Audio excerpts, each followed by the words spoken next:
I've been training at the Wudang Academy for about 2 weeks now, and I can't help but wonder about the differences between the two schools I've attended. Like most questions in life, the answer is difficult to pinpoint and may seem rather contradictory. So, let's start with the similarities. Both schools teach Kung Fu, Qigong, and Tai Chi. They both offer training for at least 5 days a week and have food and accommodation on the premises. Both schools are rich in culture and history, providing a rich insight into the soul, although the approach to achieving this insight varies greatly. At Shaolin warrior training, everything was cranked up to the maximum. Every exercise, action, and thought was aimed at fortifying the body, which at times felt like physical punishment. It was a challenging experience that I enjoyed, but I found it somewhat unbalanced. It could have been due to my age, my physical abilities, or my desired outcome. I don't know, and I never will. However, having said that, I wanted to be pushed to my limits, and I'm happy to say that I was.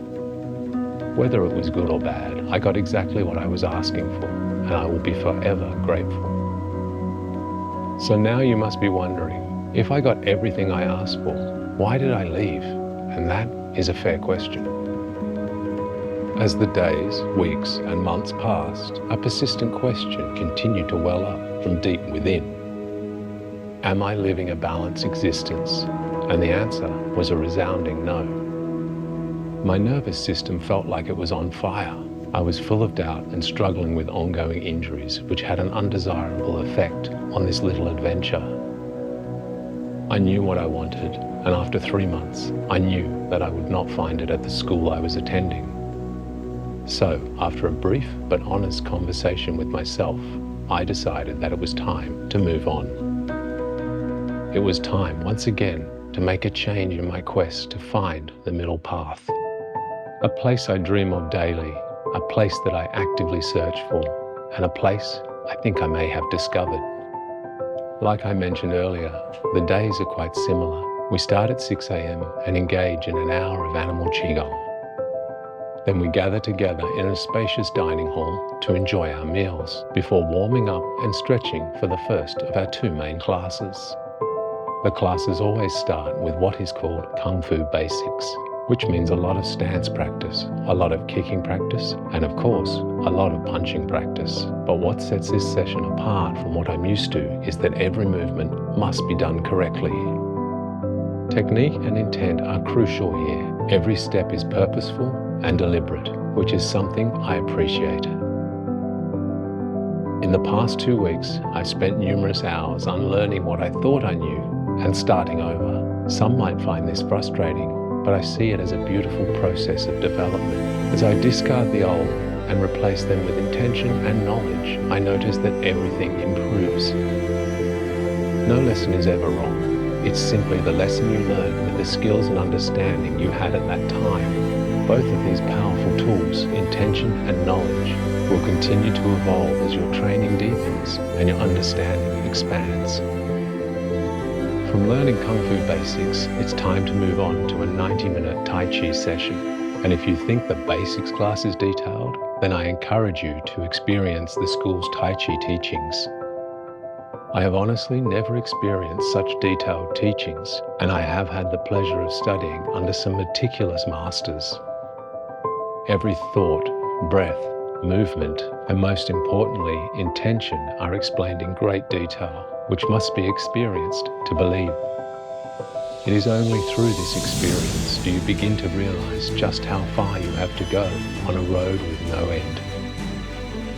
I eagerly anticipate every session, every correction, and each connection that is gradually but surely established.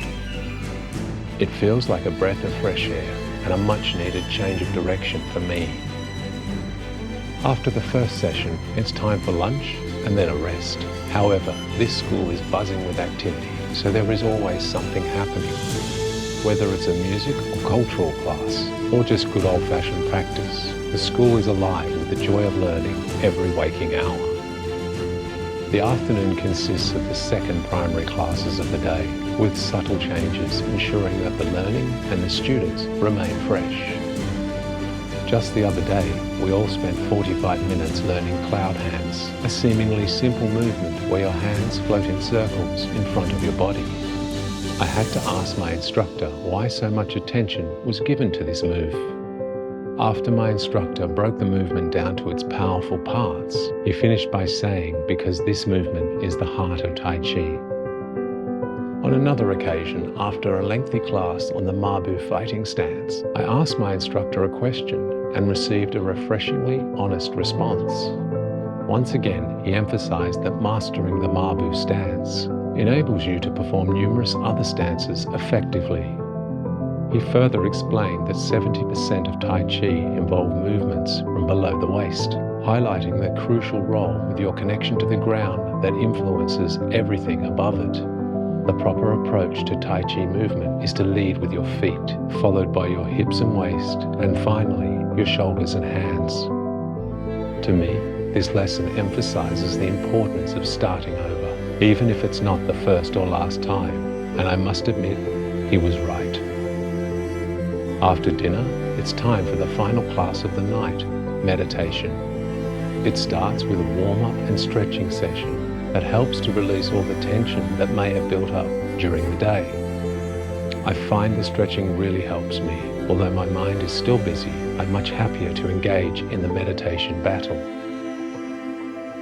So by now, I'm sure you're starting to see the similarities and, of course, the differences between the two schools. I believe that the school's philosophy shapes the students, who then evolve into the next generation of masters. My instructor described the Wudang way as soft, relaxed, yet ready to strike. I also believe attending a large school with 98% local students has significantly impacted my experience. While I still have many interesting conversations, I mostly spend my time immersed in my own questions, practice, and small steps forward. The things that I find remarkable here are considered normal by most local students. As a result, the conversations here are enjoyable but brief, providing an expansive landscape for an ever-growing soul. Personally, I'm not sure what the real distinction is between the schools. Both schools teach incredible Kung Fu and have rich cultural histories. But after a short time at this school, I find the instructors and students move and think in a way that I find very appealing. For some reason, it just makes sense. It's like they have nothing to prove, a modest yet confident exhibition that their training will be adequate if ever needed. This very basic explanation of the school's teaching philosophies will likely raise more questions than I have answers for. So right now, I'm going to bid you farewell and continue enjoying practicing in this wondrous environment. I hope to see you soon.